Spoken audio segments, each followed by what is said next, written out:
जरा सोचिए, किसी एफआईआर के तहत किसी अपराध की जांच होती है।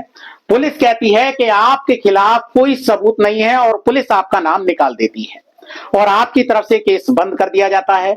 आप अपनी जिंदगी में आगे बढ़ जाते हैं और मान लेते हैं कि अब केस हमारे ऊपर से खत्म हो गया। और फिर अचानक एक दिन, महीनों या सालों बाद जब अन्य आरोपियों का ट्रायल चल रहा होता है, तो अचानक अदालत से एक सम्मन आता है और आपको उसी केस में आरोपी बनाकर कटघरे में खड़ा कर दिया जाता है। तो दोस्तों, है ना हैरानी की बात? आपकी तो पूरी दुनिया ही पलट जाएगी। बिल्कुल। तो सवाल यह है कि ऐसी स्थिति में क्या आपको आसानी से जमानत मिलनी चाहिए? तो आज हम इसी जटिल सवाल की गहराइयों में उतरेंगे।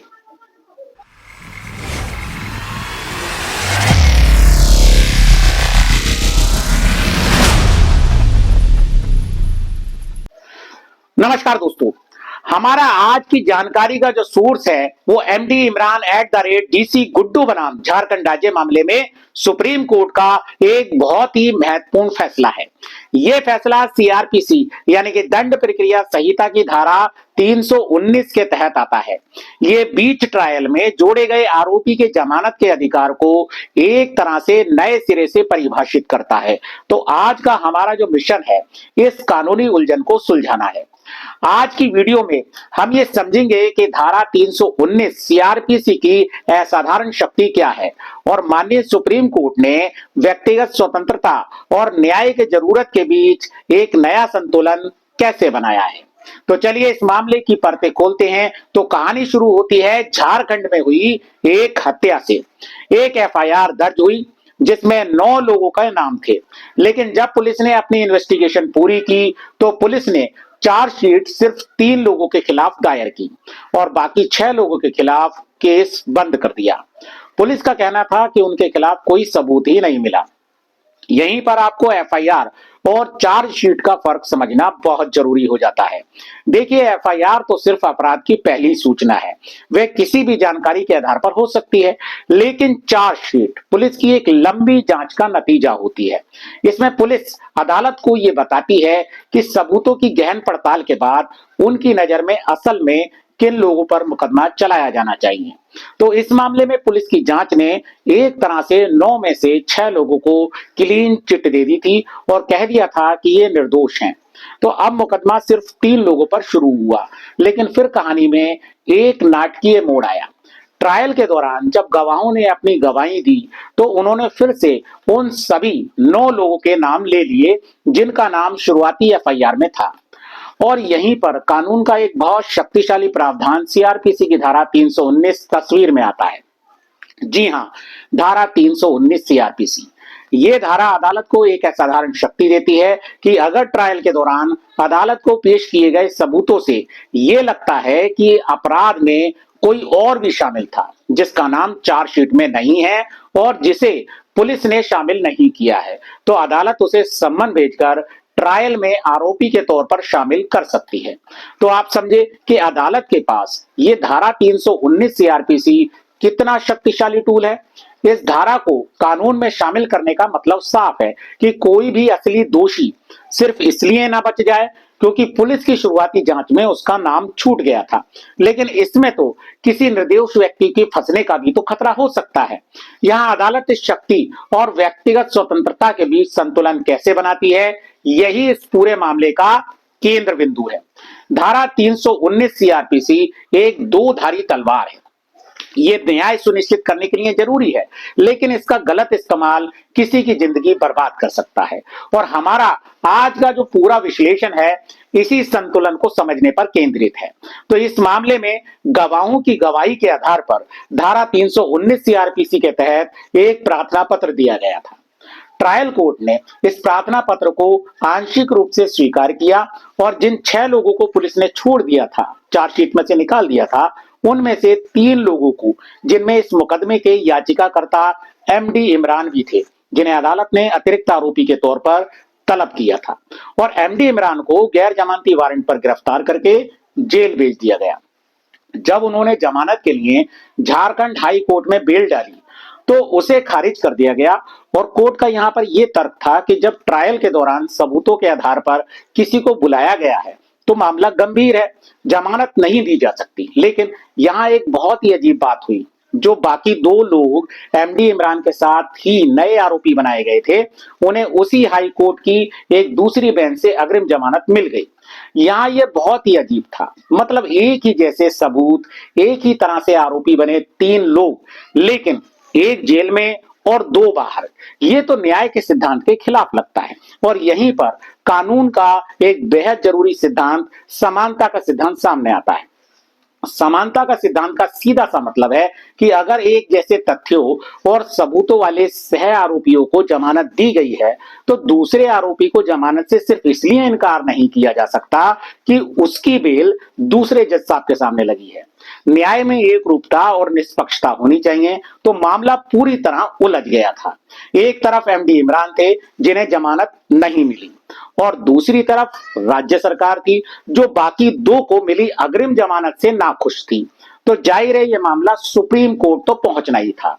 ये दोनों अपीलें एक साथ सुप्रीम कोर्ट पहुंची, और सुप्रीम कोर्ट के सामने बड़ा सवाल यह था कि जब किसी व्यक्ति को, जिसे पुलिस पहले ही निर्दोष मान चुकी हो, ट्रायल के बीच में घसीटा जाता है, तो उसकी जमानत की अर्जी पर फैसला करने का सही पैमाना क्या होना चाहिए? क्या उसे एक सामान्य आरोपी की तरह देखा जाना चाहिए, या उसके लिए नियम कुछ अलग होने चाहिए? तो अब आते हैं इस मामले के सबसे दिलचस्प हिस्से पर। माननीय जस्टिस जेबी पारदीवाला और केवी विश्वनाथन की बेंच ने इस गुत्थी को कैसे सुलझाया, उन्होंने क्या नया पैमाना तय किया। माननीय सुप्रीम कोर्ट ने एक बहुत ही बारीक और अहम फर्क किया। उन्होंने कहा कि धारा 319 सीआरपीसी के तहत बुलाया गया आरोपी उस आरोपी से एक अलग स्तर पर खड़ा है, जिसका नाम पहले चार्जशीट में था। इसलिए उसकी जमानत पर फैसला करते हुए अदालत को ज्यादा ऊंचे दर्जे के सबूतों की मांग करनी चाहिए। उन्होंने साफ कहा कि ऐसे मामलों में जमानत से इनकार तब तक नहीं किया जाना चाहिए जब तक कि आरोपी के खिलाफ बहुत मजबूत और ठोस सबूत, यानी कि स्ट्रॉन्ग एंड कोजेंट एविडेंस ना हो। मजबूत और ठोस सबूत को समझाने के लिए अदालत ने गाइडलाइंस यहां जारी की, और यही इस फैसले की सबसे बड़ी खूबी है। उन्होंने इसे अस्पष्ट नहीं छोड़ा, बल्कि भविष्य के सभी अदालतों के लिए एक 3 स्तरीय टेस्ट बना दिया। यह टेस्ट तय करेगा कि सबूत जमानत खारिज करने के लिए काफी मजबूत और ठोस है या नहीं है। चलिए, तो इन 3 स्तरों को समझते हैं, ये क्या है। पहला स्तर क्या है? पहला स्तर यह कहता है कि सबूत सिर्फ प्रथम दृष्टया, यानी कि प्राइमा फेसी मामले से ज्यादा होने चाहिए। मतलब सबूत पहली नजर में ऐसे लगे कि उन पर आरोप तय किया जा सकता है। यह सबूतों का सबसे निचला स्तर है। इसे ऐसे समझ सकते हैं कि प्रथम दृष्टया मतलब है कि धुआं तो दिख रहा है, तो शायद आग हो सकती है, लेकिन अदालत यहां कह रही है कि जमानत खारिज करने के लिए सिर्फ धुआं काफी नहीं है, आपको कम से कम आग की लपटें तो दिखानी होंगी। अब आते हैं दूसरे स्तर पर। अदालत ने यह भी कहा कि सबूत इतने भी मजबूत होने की जरूरत नहीं है कि अगर उन पर कोई जिरे यानी क्रॉस एग्जामिनेशन ना हो तो सजा निश्चित ही हो जाए। ये थोड़ा अजीब सा है। तो यहां अदालत एक बीच का रास्ता निकाल रही है। मतलब सबूत प्रथम दृष्टया से ज्यादा हो, लेकिन सजा के लिए जरूरी सबूतों से कम हो। ये एक बहुत ही महीन रेखा है, बहुत महीन रेखा है दोस्तों। और अब तीसरा और सबसे महत्वपूर्ण स्तर अदालत ने यह कहा कि आरोपी की संलिप्तता के मजबूत और ठोस सबूत होने चाहिए कि वो अपराध में शामिल था। और ये कैसे तय होगा? ये तय करने के लिए जज को कई चीजें देखनी होंगी, यानी अपराध कितना गंभीर है, नए आरोपी के खिलाफ जो सबूत आए हैं उनकी क्वालिटी क्या है, क्या वे किसी भरोसेमंद गवाह की सीधी गवाही है या सिर्फ सुनी सुनाई बात है, और सबसे जरूरी है कि क्या आरोपी के फरार होने, गवाहों को धमकाने या सबूतों से छेड़छाड़ करने का कोई खतरा है। तो इसका मतलब तो साफ है, जो आरोपी पुलिस जांच के बाद चार्जशीट में शामिल हुआ है और जो आरोपी ट्रायल के बीच में गवाही के आधार पर जोड़ा गया है, दोनों के लिए जमानत के नियम अब प्रभावी रूप से अलग अलग हो गए। और यहीं पर यह फैसला क्रांतिकारी बन जाता है दोस्तों।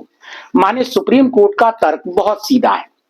जिस व्यक्ति को एक पेशेवर जांच एजेंसी यानी कि पुलिस ने अपनी पूरी जांच के बाद क्लीन चिट दे दी थी, उसकी व्यक्तिगत स्वतंत्रता बहुत कीमती हो जाती है। अगर आप उसे दोबारा उसी मामले में घसीट रहे हैं तो आपके पास कोई मामूली नहीं बल्कि बहुत ही पुख्ता वजह होनी चाहिए। ये एक तरह का सेफ्टी वाल्व है दोस्तों।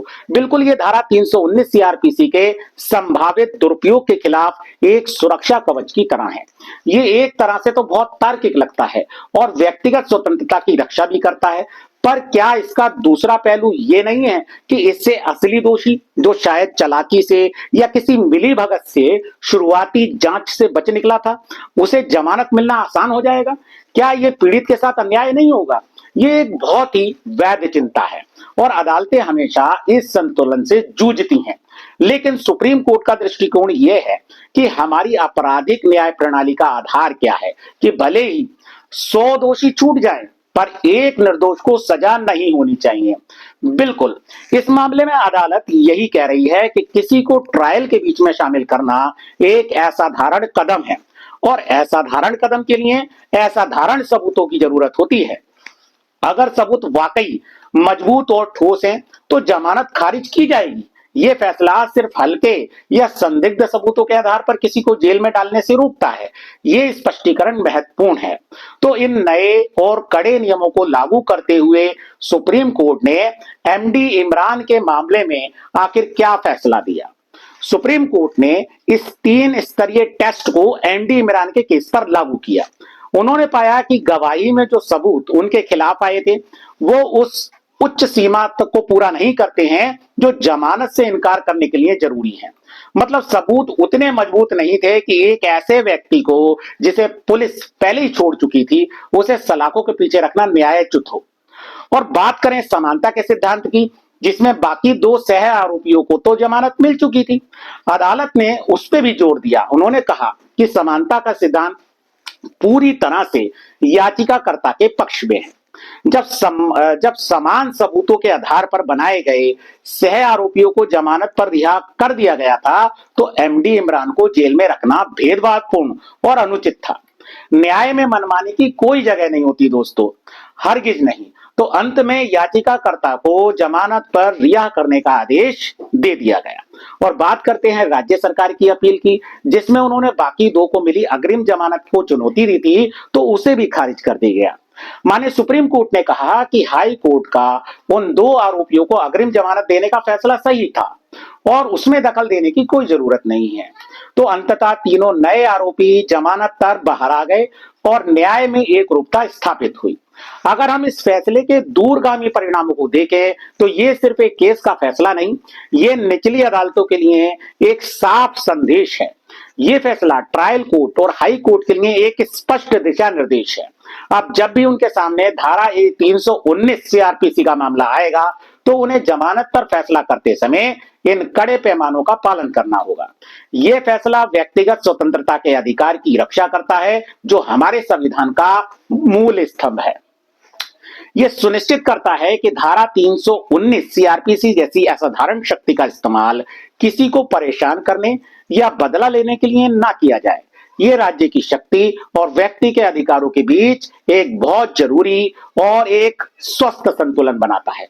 और इसका एक सामाजिक पहलू ये भी है, जरा सोचिए उस व्यक्ति के बारे में जिसे पुलिस ने क्लीन चिट दे दी, समाज में उसकी प्रतिष्ठा वापस लौटी और फिर अचानक उसे फिर से अपराधी बना दिया गया।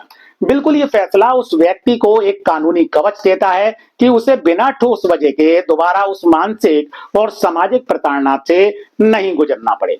यहाँ आपको बता दें कि कानून सिर्फ धाराओं और नियमों का खेल नहीं है, उसका सीधा असर इंसानों की जिंदगी, उनकी इज्जत, उनके भविष्य पर पड़ता है। यह फैसला इस मानवीय पहलू को भी स्वीकार करता है और जो आज की इस चर्चा का सार भी है। माने सुप्रीम कोर्ट ने ट्रायल के बीच में जोड़े गए आरोपी की जमानत के लिए एक ऊंचा मानक स्थापित कर दिया है यहाँ पर। जी हाँ, बिल्कुल। अब सिर्फ शक या सामान्य गवाही के आधार पर ऐसे व्यक्ति को जेल में नहीं रखा जा सकता। यह फैसला प्रक्रियात्मक न्याय यानी कि प्रोसीजरल जस्टिस और व्यक्तिगत स्वतंत्रता को प्राथमिकता देता है।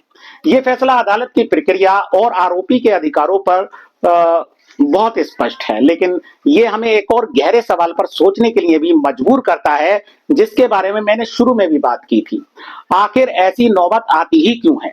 बिल्कुल ये सोचने वाली बात है कि जिन लोगों के खिलाफ पुलिस को अपनी पूरी जांच में कोई सबूत नहीं मिला, उनके खिलाफ अचानक ट्रायल के दौरान गवाह कैसे बोलने लगे? ये कैसे हुआ? क्या शुरुआती जांच में कोई कमी थी या क्या गवाहों पर कोई दबाव था या वे बाद में उनकी याददाश्त वापस आ गई? क्या गवाहों पर कोई दबाव था या याददाश्त उनकी वापस आ गई? क्या क्या वो कुछ याद कर रहे थे? ये फैसला हमें हमारी आपराधिक न्याय प्रणाली की नींव यानी पुलिस की जांच की गुणवत्ता, उसकी निष्पक्षता और उसकी विश्वसनीयता के बारे में एक बहुत बड़ा सवाल सोचने के लिए छोड़ जाता है। क्या हमें जांच की प्रक्रिया को और बेहतर बनाने की जरूरत है? ये एक ऐसा सवाल है जिसका जवाब हमारी पूरी न्याय व्यवस्था को खोजना होगा। हमारी आज की जानकारी आपको कैसी लगी जरूर बताना। मिलते हैं एक नई वीडियो में एक नई कानूनी जानकारी के साथ। नमस्कार दोस्तों।